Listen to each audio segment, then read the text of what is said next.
Nosotros tenemos dos sistemas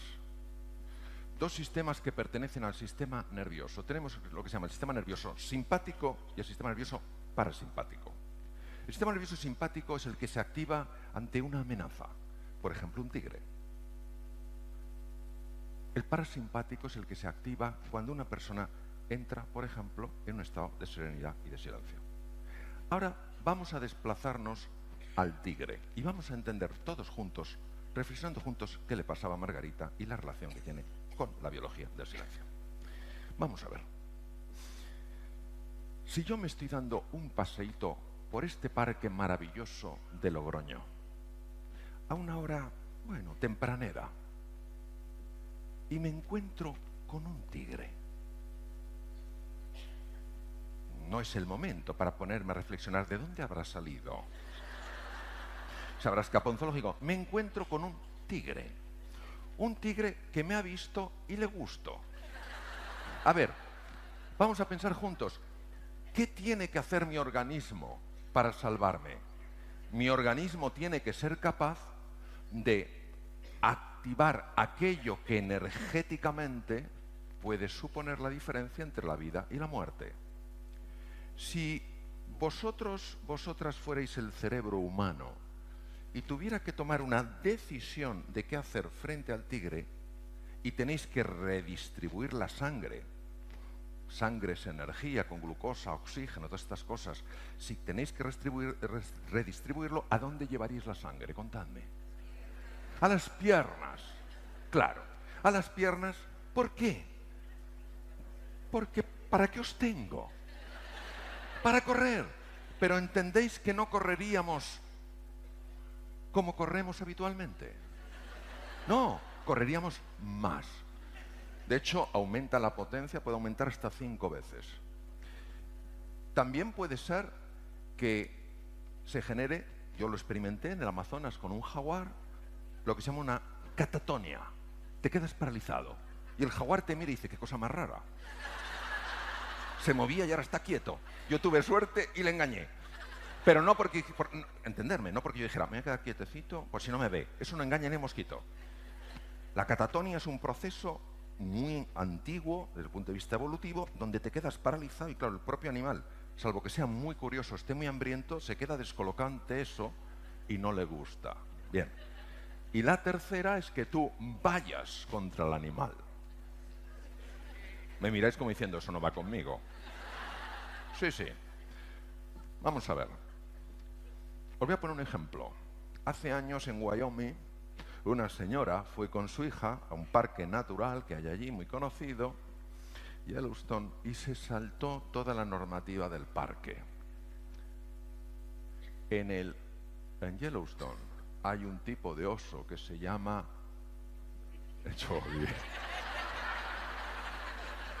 Me ha llegado al corazón. Me ha llegado al corazón. Está Yogi, por supuesto. Está también Bubu, naturalmente, no le vamos a olvidar. Pero están también los osos grizzlies, cuyo nombre en latín es Ursus horribilis. Con eso ya te haces una idea de que no es Yogi. Bien. El oso vio a la niña, porque se habían saltado toda la normativa del parque. Y el oso, ¿qué dijo? Merienda. ¿Qué dijo la madre? No, va a ser que no. Y la madre agarró lo que tenía, que era una rama, y fue contra el oso. Y el oso salió corriendo. Ahora vamos a ponernos en la piel del oso.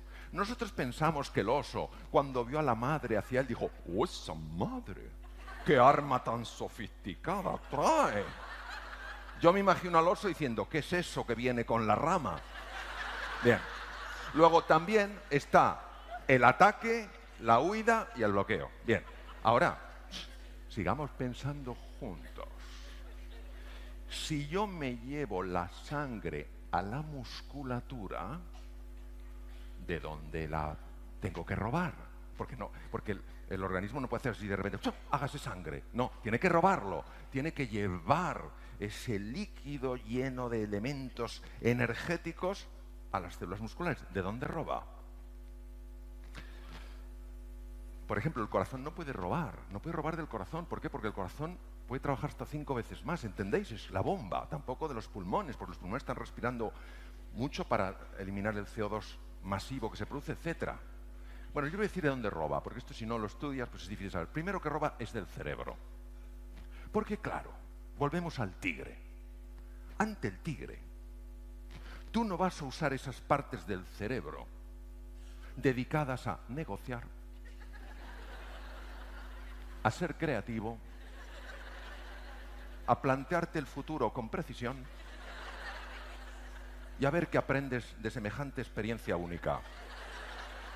Claro, nosotros entre las orejas, el encéfalo que tenemos, es verdad que solo pesa el 2% del cuerpo, pero se lleva el 20% de la sangre. Oh. Sobre todo esas áreas que trabajan más. Entonces, como no me interesa negociar con el tigre, como tampoco me interesa saber lo que voy a aprender, ni buscar una acción creativa, esa sangre va a la musculatura. ¿Entendemos? Bien. Pero no es bastante lo que roba del cerebro, tiene que seguir robando el encéfalo, ya veremos qué estructura, para llevarlo a la musculatura. ¿De dónde roba? Del tubo digestivo.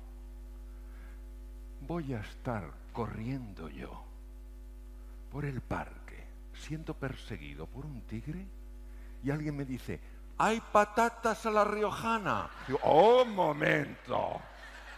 Esto es para pensárselo. Si hago eso, el tigre no solo me come, sino que encima me lo merezco. Bien. Luego del tubo digestivo.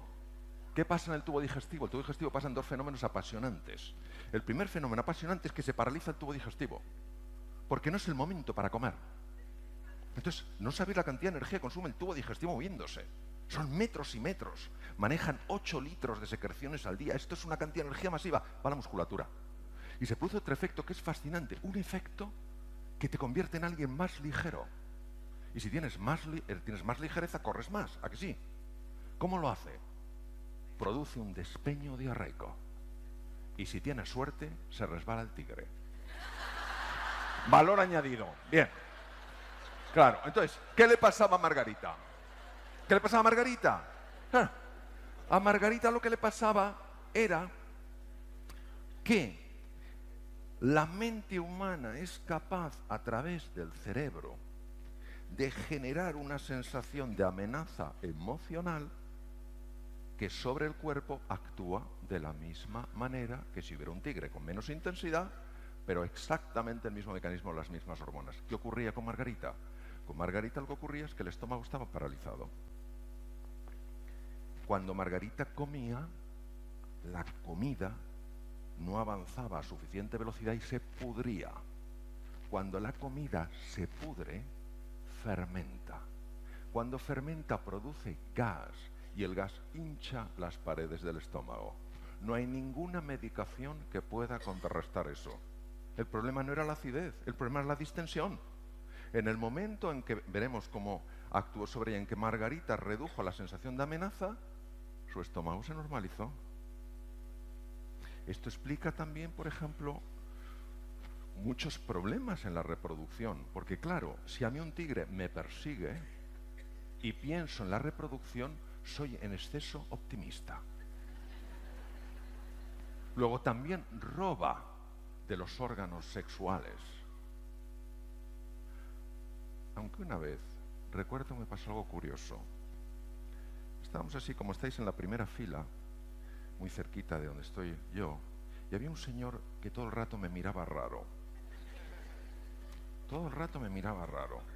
Y cuando dije que robaba de los órganos sexuales, el tío, no os lo perdáis, me mira y me dice, pero así, claro, está muy cerca, me dice: a mí, ni en una situación así, me roban sangre de ahí. Veréis, no sabéis lo que eché en falta. No digo tener un tigre. Me hubiera bastado un tigretón. No se encuentra su instrumento ni con microscopio. No estamos hablando de que la amígdala se haya activado y luego se desactive. Estamos hablando de que estamos secuestrados por la amígdala. ¿Cuáles son las consecuencias de la activación mantenida de la amígdala? Pues el corazón cuando se activan los mecanismos de supervivencia, puede trabajar 5 veces más. Ya os podéis imaginar que el corazón trabajando 5 veces más de forma continua acaba generando patología cardíaca. Es una de las causas más frecuentes de arritmias no reconocidas por los cardiólogos. Imaginaros además qué pasa con un tubo digestivo que de forma habitual no recibe suficiente suministro de sangre. Se paraliza, ¿lo entendéis? No puede funcionar. ¿Qué pasa con la comida? La comida se pudre, porque no avanza. Al pudrirse fermenta. Al fermentar se dilata el estómago, se produce lo que se llama meteorismo, es el gas en el estómago, y empieza a subir el ácido, el famoso reflujo. Luego, esa bolsa de gas pasa al intestino grueso y es el colon irritable. ¿Es o no frecuente eso hoy? ¿A que sí? Además, afecta al sueño, es una de las causas más frecuentes de insomnio. Afecta, por supuesto, a la fertilidad. Genera tal grado de tensión muscular que acaba produciendo dolores de espalda, dolores en muchos sitios. También altera el sistema de defensa del cuerpo, porque en un mecanismo de supervivencia, el organismo, el cerebro, entiende que lo que nos protege frente a bacterias, virus y tumores no es esencial. Por eso se funciona mucho peor a la hora de defenderse frente a una gripe, un catarro, etcétera, etcétera. Tener activado de forma habitual el mecanismo de supervivencia no solamente genera todos estos problemas incómodos del tubo digestivo, no solamente nos acatarramos con más frecuencia, cogemos gripes con más facilidad, dormimos menos, etcétera, etcétera, sino que también tiene la capacidad de afectar a la genética. Afortunadamente tenemos también otros mecanismos de adaptación. Los mecanismos de adaptación son muy interesantes. ¿Por qué? Porque nos ayudan ante la dificultad de una manera completamente distinta a los mecanismos de supervivencia. Observar, este es un terreno incierto, con peligros, los rayos son 30 millones de voltios, pero también seguro que hay oportunidades ahí. En ese momento, cuando no es la amenaza, sino peligro más oportunidad, lo lógico, lo coherente es que el cerebro active no mecanismos de supervivencia, sino mecanismos de adaptación. Si en medio del desierto aparece un coyote, sí se activará el mecanismo de supervivencia, pero mientras tanto es el mecanismo de adaptación. ¿Por qué el mecanismo de adaptación? Porque el mecanismo de supervivencia solo nos permite atacar, quedarnos bloqueados o huir.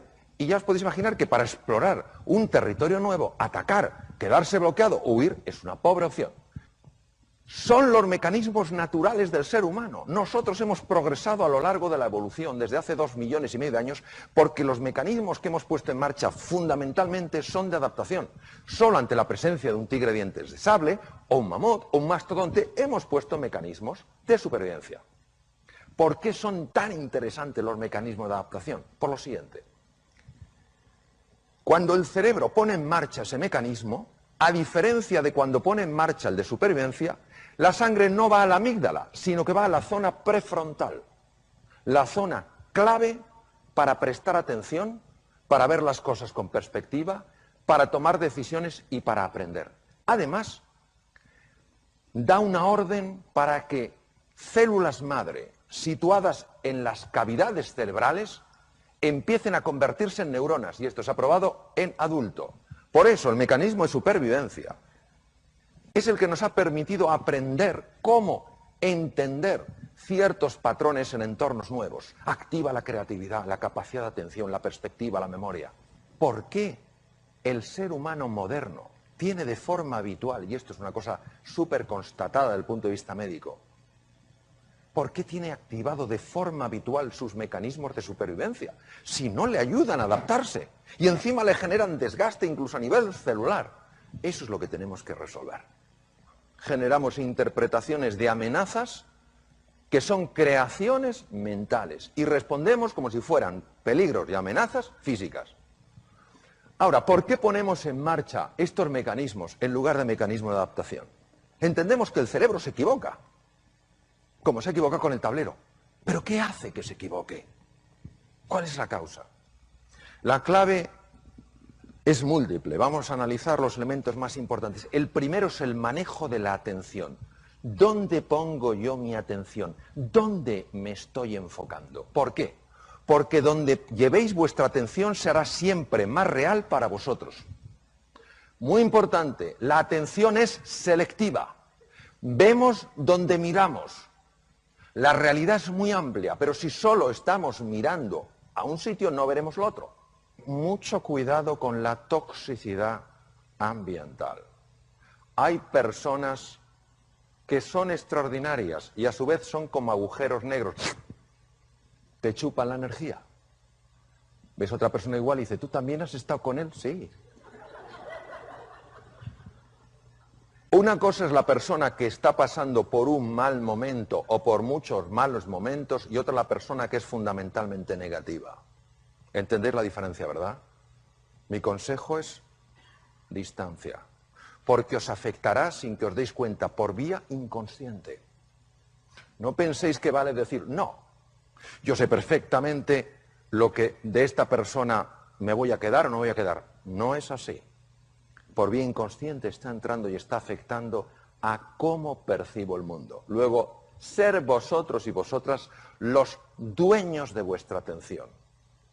Poner vuestra atención donde entendáis que sea inteligente y apartaros de cualquier sitio que por llevaros a ese entorno pone en marcha automáticamente mecanismos de supervivencia. Segundo, las expectativas que tengáis de vosotros y de los demás tienen por sí solas la capacidad de activar o desactivar los mecanismos de supervivencia. El propio hecho de sentirse animado y de tener altas expectativas y de confiar cambia químicamente la sangre. El primero en el mundo que lo vio fue el profesor Bandura. Siguiente tema. Hemos visto la importancia del foco, que me puede meter en un mecanismo de supervivencia o no. Las expectativas, lo mismo. Bajas expectativas activan mecanismos de supervivencia. Son mecanismos mentales, pero que tienen acceso al mundo físico. El tercero es la forma en la que nos hablamos a nosotros mismos. La voz interior tiene tres formas. La voz de la desesperanza, no hay salida. La voz de la sumisión, si hay salida yo no la puedo encontrar. Y la voz punitiva, si hay salida y puedo encontrarla, no merezco encontrarla. ¿Cuál es el efecto en el cerebro? El efecto es fascinante. Activan la amígdala, ¿os acordáis de la amígdala? Activan la amígdala, pero no frente al depredador. Activan la amígdala desde esquemas mentales, puros. ¿Cómo lo hacen? Desde la parte situada encima del ojo derecho, ahí empiezo yo a tener la conversación negativa. Yo no puedo, no me lo merezco, soy incapaz, nunca llegaré, pum pum. Y enseguida esa idea, ese pensamiento sostenido se convierte en sentimiento porque el cíngulo anterior, que es esto, lo transmuta de un pensamiento en un sentimiento. Inmediatamente se activa la amígdala. La amígdala activa el hipotálamo en la profundidad del cerebro y el hipotálamo pone en marcha el mecanismo de supervivencia a través de las glándulas suprarrenales encima de los riñones, que inundan la sangre de adrenalina, noradrenalina y sobre todo de cortisol, que es la hormona reina en lo que es el mecanismo de supervivencia. Claro, todo eso hace que mi cerebro entre en un mecanismo de ataque, huida o bloqueo, que no me sirve para adaptarme en un mundo que está exigiendo de mí claridad mental y capacidad de aprender. Por eso, mucho cuidado con la forma en la que nos hablamos a nosotros mismos. Mucho cuidado en alimentar voces negativas en los demás, porque tienen un extraordinario poder para cambiarnos físicamente. Siguiente tema. La gestión del error. ¿Cómo nos vamos a tratar a nosotros ante el error? ¿Cómo vamos a tratar a nuestra gente ante el error lógico del aprendizaje? Porque si nos tratamos duramente activaríamos mecanismos de supervivencia. Si entendemos que es parte del proceso y que necesitamos aprender un camino nuevo para progresar, no activaremos esos mecanismos de supervivencia. Ojo, porque somos muy duros con nosotros mismos. Y las heridas que nos hacemos en el corazón y las heridas que facilitamos que a veces otros se hagan, cuesta mucho esfuerzo y mucho trabajo reparar. Hace falta mucho tiempo, mucho compromiso para curar, para sanar heridas en el mundo emocional. Entonces, seamos cuidadosos, gentiles, amables en la forma de hablarnos a nosotros mismos y a los demás. ¿Y qué cosas decía Albert Einstein?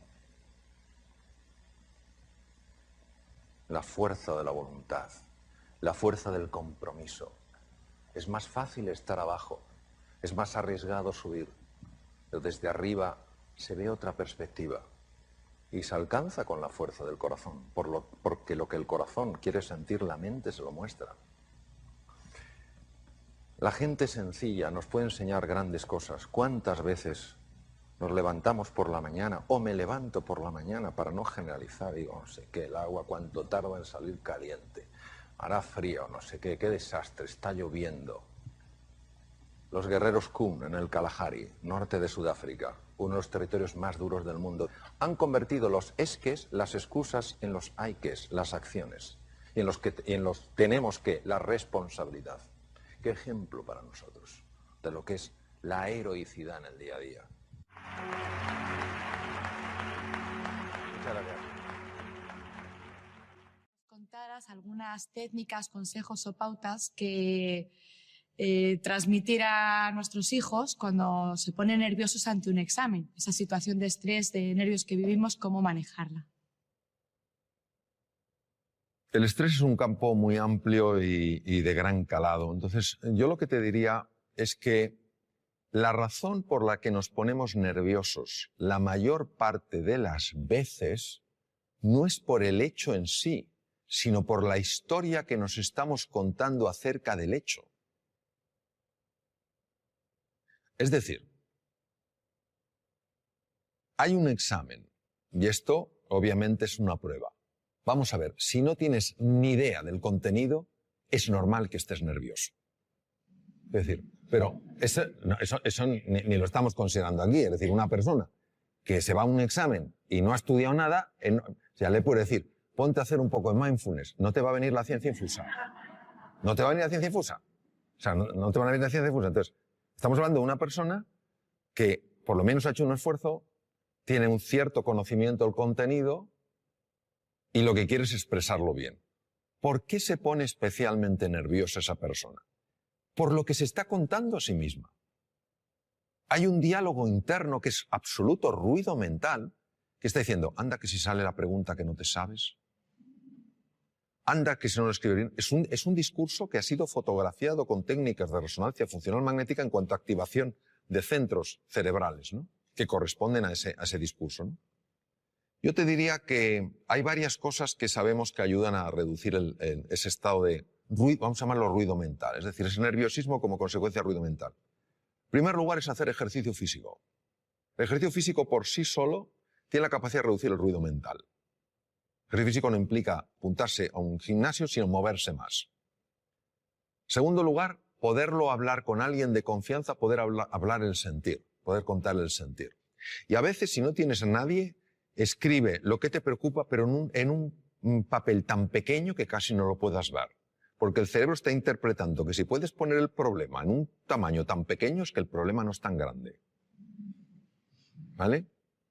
La siguiente cosa que te diría es que se entrenen en una cosa que cada vez tiene, pero por pura lógica, más difusión, que es todo lo que es los estados contemplativos de la conciencia, que no es más, o mindfulness, que lo único que significa es que se entrene en prestar atención a las cosas que son reales, como su respiración, como las sensaciones del cuerpo, porque el otro es mental. Entonces, cuando la narrativa no recibe la misma atención, empieza a tener menos impacto. Y hay una cosa que es clave en el adiestramiento, y yo he visto su tremenda eficacia, que es acostumbrarte a traer la atención al aquí y a la ahora. Es decir, por ejemplo, vamos a suponer que uno de tus hijos está preparándose para el examen y está nervioso como puede estar uno de los míos y cualquiera de nosotros. Esto es una cosa que todos podemos compartir y relacionarnos perfectamente con esa situación. Entonces, claro, empieza a pensar, no, si hubiera estudiado más, si ya me lo decía mamá, no veas tanta tele y estudia un poco más, y no lo he hecho. Anda que si ahora lo hago mal el examen, fíjate qué cosa, qué truco tan sutil y demoledor de lo que se llama la mente dualista. Te está llevando para atrás a lamentarte y te está llevando al futuro a preocuparte. Te priva de fuerza en el presente. Y una cosa que procuro entrenar todo lo que puedo es cuando veo que me estoy lamentando de algo del pasado, inmediatamente vengo al presente. porque caemos en la tentación de pensar que cuando miro atrás para lamentarme de algo no lo volveré a repetir. Es mentira. Es un truco para que te sientas fatal. Eso es como cuando uno ha decidido reducir su ingesta, lo que come, y llega el momento del postre. Y se acerca el camarero y te dice, por cierto, la especialidad aquí son los postres.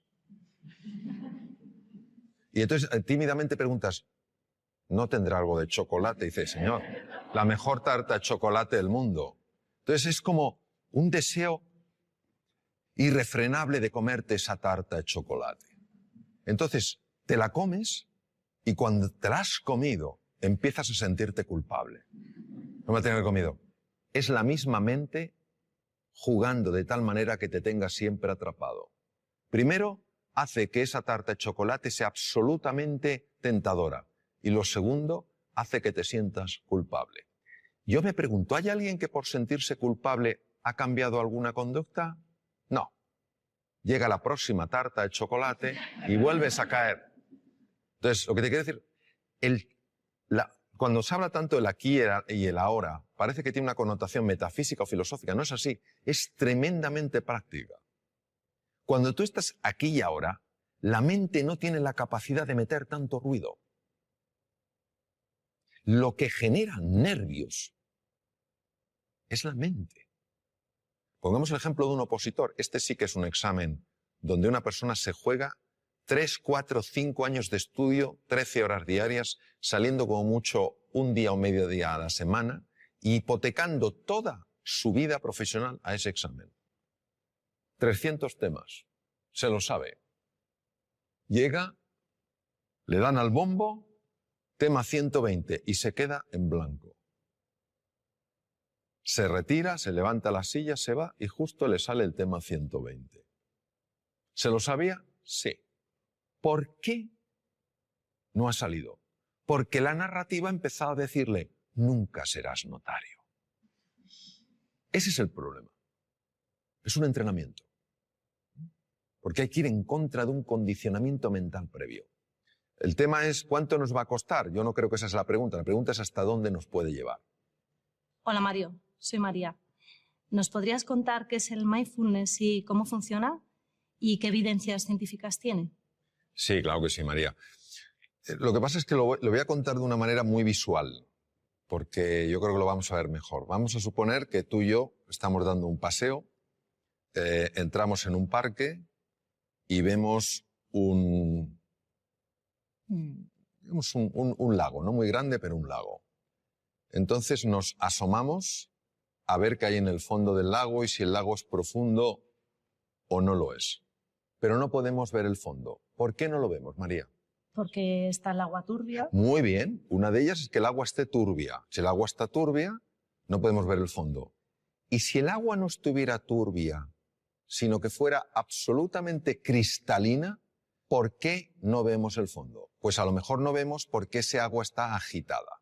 Vamos a suponer que conseguimos que ese agua se serene, que ese agua se tranquilice. Entonces podemos ver el fondo, que puede tener una gran profundidad, ¿verdad? ¿Y qué hay en el fondo? En el fondo puede haber grandes tesoros, ¿no? Me permito recordar que algunos de los mejores tratamientos oncológicos que hay en la actualidad se han obtenido de esponjas marinas. Hay grandes tesoros, grandes oportunidades, y también podemos ver cosas pues que no tendrían que estar ahí. Plásticos, basura en el fondo del mar que está haciendo daño a la naturaleza, ¿correcto? Eso es lo que hace el mindfulness. Nuestra mente está agitada, y como está agitada, no vemos nuestro potencial, ni tampoco vemos aquello que nos está lastrando. Cuando conseguimos que ese agua, esa mente se serene, empezamos a ver cosas en nosotros y a experimentar sensaciones y a experimentar realmente descubrimientos, revelaciones, en el sentido de cosas que estaban veladas y se ven, que tienen un poder transformador en la vida. Y también empiezas a ver aquellas cosas que no habías visto de ti y que realmente te están haciendo la vida difícil. Y a veces para poder limpiar un poco el agua, hay que descubrir dónde está la suciedad. Esto es lo que permite el mindfulness. El mindfulness es un ejercicio puro de la atención para serenar esa mente que por razones que todavía no conocemos está agitada. Y como está agitada, no podemos reconectar con nuestro potencial oculto, ni sabemos por qué tantas cosas que son pequeñas nos alteran de una manera tan grande. El mindfulness ya está descrito en la literatura india, desde el Bhagavad Gita de hace 3.500 años, cuando Krishna le dice al príncipe Arjuna, la mente es difícil de manejar como el viento, y cuando cerca del Nepal el príncipe Gautama Siddhartha, Sakyamuni Buda, el primer despierto según el lenguaje sánscrito, descubre que el dolor es parte de la vida, pero el sufrimiento lo genera este movimiento en la mente.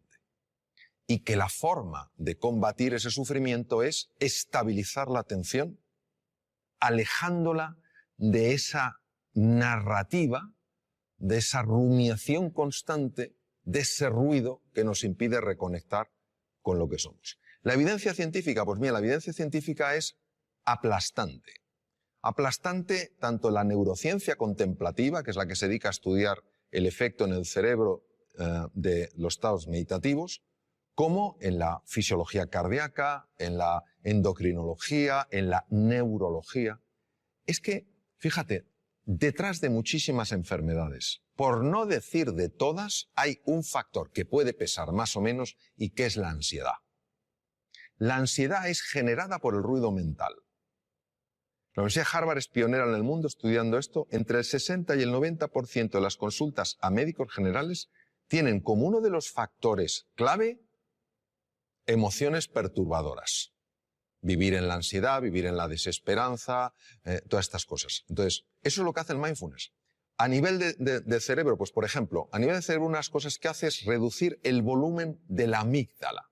La amígdala, que no son estas, están en el cerebro. La amígdala es un núcleo que contiene grupos de neuronas muy relacionadas con el miedo y con la ira.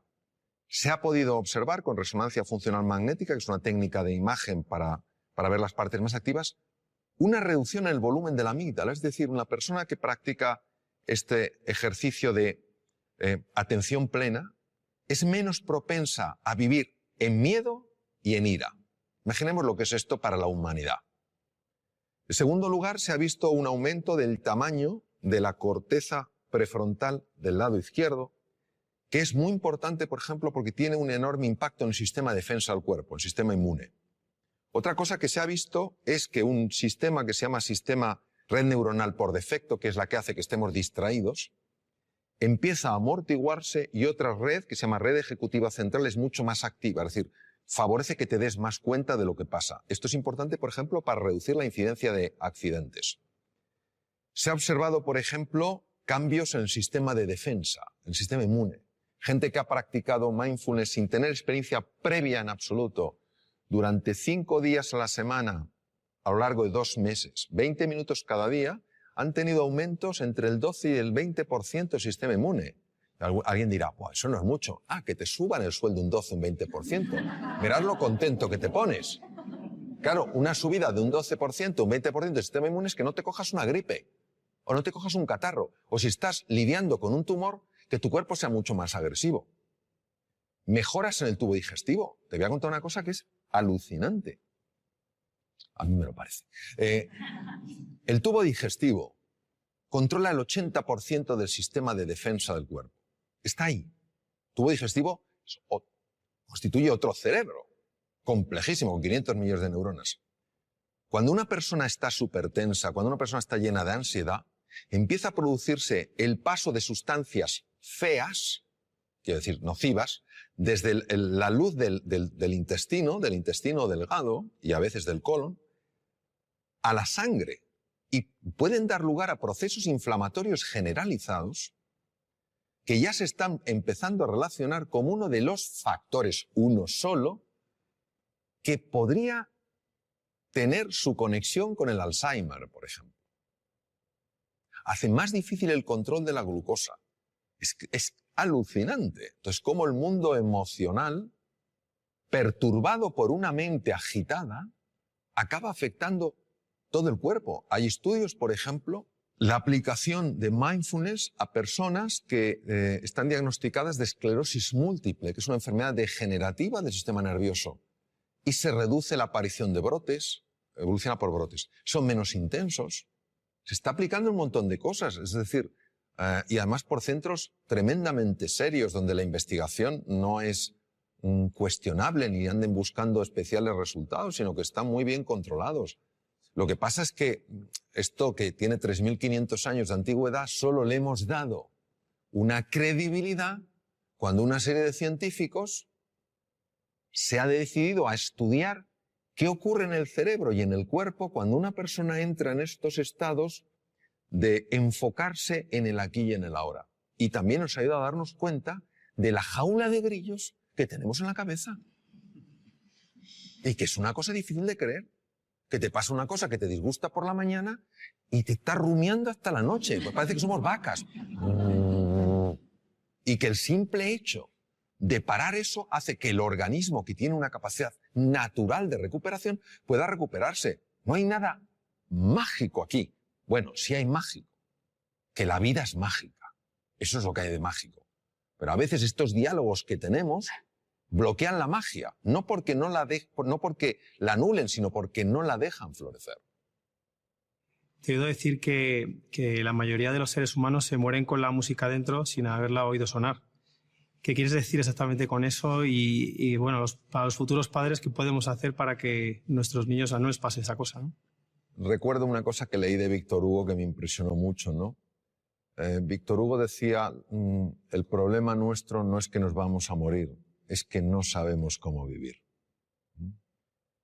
Y había un filósofo danés, Søren Kierkegaard, que decía, la vida solo se puede vivir mirando hacia adelante, solo se puede entender mirando hacia detrás. En los momentos donde ya esta existencia nuestra se acaba y una persona mira hacia atrás, y lo sabemos sobre todo por los escritos de Elisabeth Kubler-Ross, que estuvo con muchas personas en esa situación, uno se da cuenta de la cantidad de cosas que podía haber hecho y no hizo. Cuando yo hablo de la música, yo creo que todo ser humano tiene música. Lo que pasa es que está acostumbrado no a oír su música, sino a oír su ruido. No tiene nada que ver el ruido con la música. Y si te das cuenta y ves una partitura, si todas las notas fueran pegadas una detrás de otra, no tendríamos música, tendríamos ruido. Lo que hace que tengamos música es que haya espacios de silencio. Son esos espacios donde no hay ninguna nota los que permiten que en vez de ruido haya música.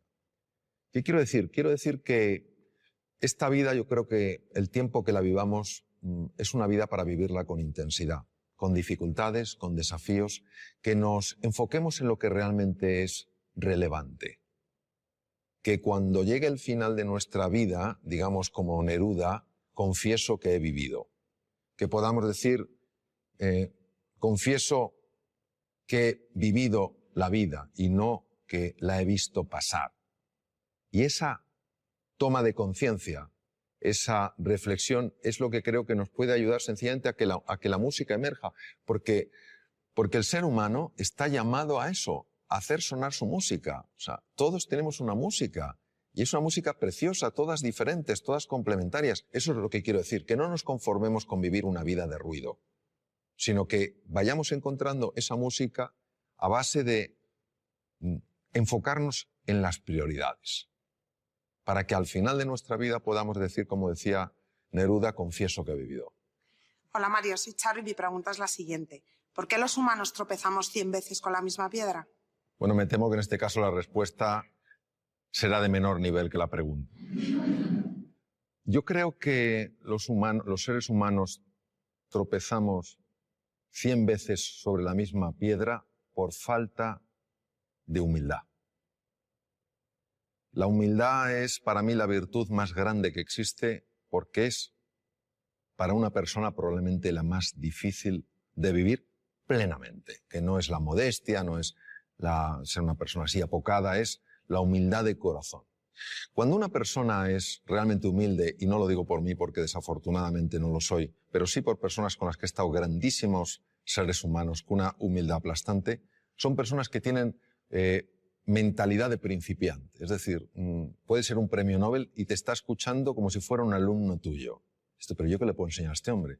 Pero está plenamente ahí. Cuando comete un error, lo que más le interesa no es buscar culpables, ni en él, ni en ella, ni en los demás, sino averiguar qué es lo que ha pasado. Es una mentalidad mucho más científica, interesada, curiosa, que una mentalidad enjuiciadora. Porque creo que cuando una persona es humilde y tropieza con una piedra, está dispuesta a reconocer que ha tropezado con una piedra y no a intentar ocultarse ante sí misma o ante los demás qué ha sucedido. Porque creo que cuando una persona es humilde y tropieza con una piedra, se deja asesorar, pregunta, escucha, pide ayuda y se deja ayudar. Creo que nuestra soberbia nos mata, literalmente. No queremos aceptar las cosas como son. Queremos que sean a nuestra medida. Queremos que la vida se pliegue a nuestros deseos.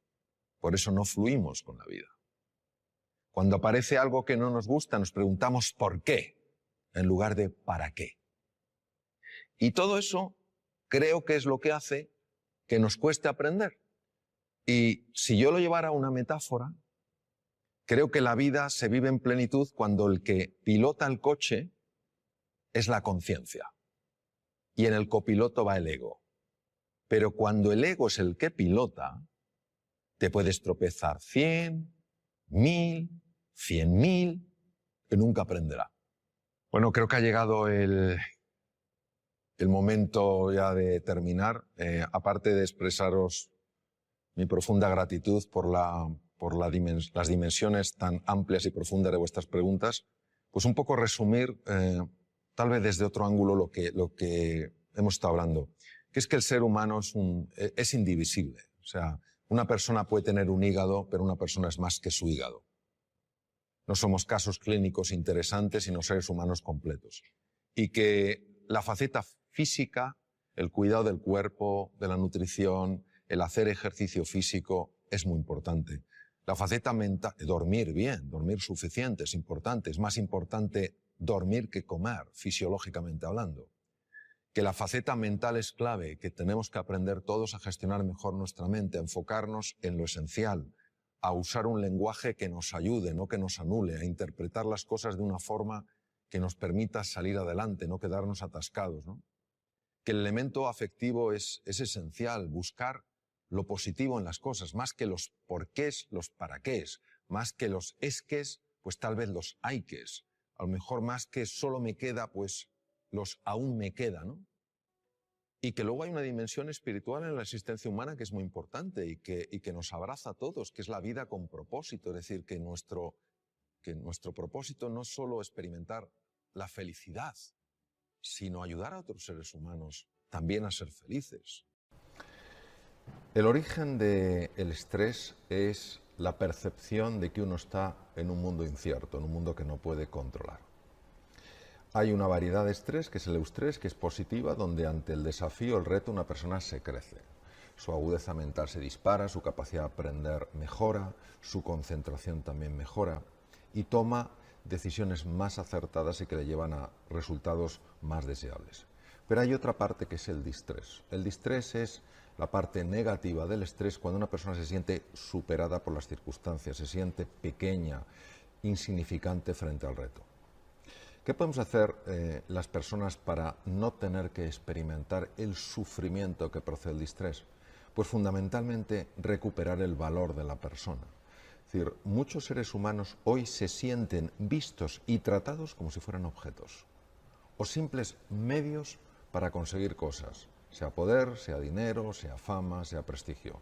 Recuperar el valor de la persona, que no es nada azucarado ni blandito, es algo trascendental en el ser humano, es decir, sentirse valorado, sentirse apreciado, sentir que se cuenta con uno en los proyectos, que se respeta el punto de vista aunque sea distinto del de la mayoría. Todo esto hace que esta forma negativa del estrés llamado distrés vaya desapareciendo. La angustia es un proceso muy asociado al sufrimiento humano. Una persona se angustia cuando proyecta en el futuro un problema y también proyecta su incapacidad para resolverlo. Entonces empieza a sufrir ya por algo que realmente todavía no ha ocurrido. Uno de los mejores sistemas que yo conozco, por no decir el mejor que conozco después de haber explorado muchos de ellos, es el mindfulness. Es decir, el mindfulness lo que te lleva es sencillamente, no es ningún abordaje raro, es un abordaje muy sencillo y muy profundo. Lo que te lleva es estar en el aquí y en el ahora. Es decir, no permite que la mente te proyecte al futuro y te proyecte para ver todas las desgracias que te pueden ocurrir. Ni permites que te proyecte hacia el pasado para ver todas las cosas de las que te lamentas, sino que te hace mantenerte en el presente. Cuando una persona aprende a estar en el aquí y en el ahora, es muy difícil que experimente ansiedad o angustia al nivel que experimenta alguien que no tiene de alguna manera adecuadamente gestionada su mente. Por eso me parece que también es muy importante. ¿El estrés y la angustia tienen conexión? Claro que sí. ¿Y la depresión? La depresión es un campo muy complejo. La persona que sufre una depresión clínica lo pasa francamente mal. Es una persona que prácticamente no disfruta con nada, ni con un precioso amanecer, ni con una relación afectuosa. Y hoy sabemos que la depresión y la ansiedad son primos hermanos, pero casi hermanos. Es decir, que un proceso largo de ansiedad, un proceso largo de angustia puede terminar en una depresión. Y es curioso porque en este sentido Sigmund Freud decía que la depresión es la agresión vuelta contra uno mismo. Cuando uno estudia la mente humana y empiezas a ver con qué frecuencia la mente sabotea tus mejores esfuerzos para salir adelante en la vida, pues te das cuenta que algo tan poderoso todo el día actuando en contra tuya, pues no es de extrañar que te lleve a una depresión. Entonces, en resumen, yo diría que hay dos cosas que podemos hacer. Primero, tratar a los demás de verdad como personas. Pueden ser distintos a nosotros, pero no tienen por qué ser distantes. También ellos quieren ser felices, también quieren ellos sufrir menos, y no podemos permitir que formas distintas de ver la realidad nos separen como personas. Y en segundo lugar, hacer trabajo interior para encontrar ese silencio donde está el más bello de los sonidos, que no es la ausencia de sonido, es la ausencia de ruido. Cuando tú vas entrando en ese silencio y la mente se va apaciguando de forma natural, el cuerpo se recupera, la energía aumenta y la claridad mental también se dispara. Entonces esas son las cosas que aparentemente son muy sencillas, pero cuando uno las estudia se da cuenta de que tocan los rincones más profundos del ser humano. Estupendo, Mario. Fantástico. Y cuando una persona recupera esa claridad, cuando recupera todo esto de lo que estamos hablando, ¿cómo puede influir eso en su puesto de trabajo? Estamos hablando también de trabajo.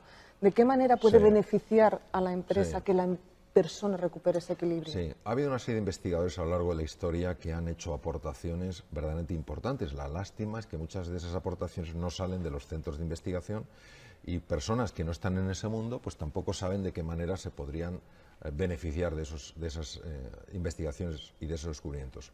Uno de estos descubrimientos fue de los profesores Yorkis y Dodson de la Universidad de Harvard, que descubrieron la relación que había entre la eficiencia de una persona, imaginemos la eficiencia de una persona en su puesto de trabajo, y el nivel de tensión interna que esa persona estaba experimentando. Y se dieron cuenta que que todos necesitamos un nivel de tensión para ser eficientes, necesitamos trabajar un poquito contrarreloj algunas veces, pero cuando esa tensión interior supera un nivel, todo lo que es la eficiencia cae radicalmente. Es decir, la capacidad de esa persona para negociar bien, para tomar buenas decisiones, para aprender cosas nuevas, para buscar nuevos caminos, se reduce significativamente. En la época de Yorkis y Dodson se desconocía por qué pasaba esto. Es decir, se sabía, ellos habían estudiado y habían visto efectivamente que una persona con una gran tensión interior, porque tiene un gran nivel de distrés, porque tiene un gran nivel de angustia, un gran nivel de ansiedad, su performance laboral, personal, era mucho menor. Hoy con las técnicas modernas de neuroimagen y que se pueden inducir estados de ansiedad y angustia en voluntarios, Se sabe lo que pasa en el cerebro, y lo que pasa en el cerebro es que cuando una persona está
mucha presión interior, partes enteras de su cerebro empiezan a alterarse.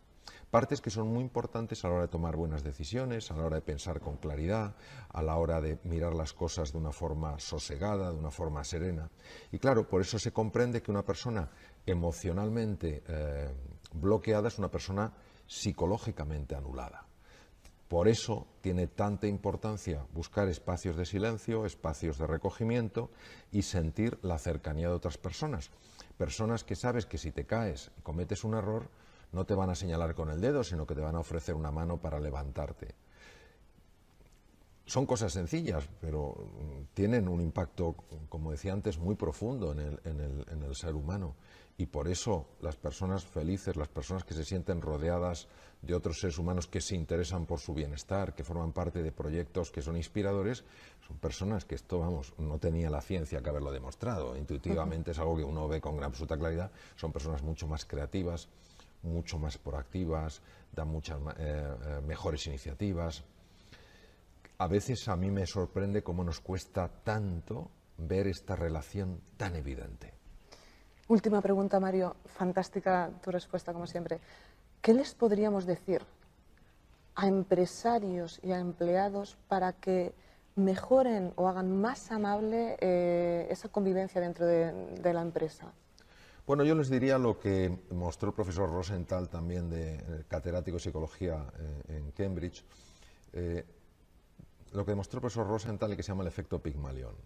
Cuando profesores trataron a niños como si fueran realmente brillantes, porque alguien les había dicho que eran muy brillantes, las puntuaciones de esos alumnos mejoraron de una forma extraordinaria.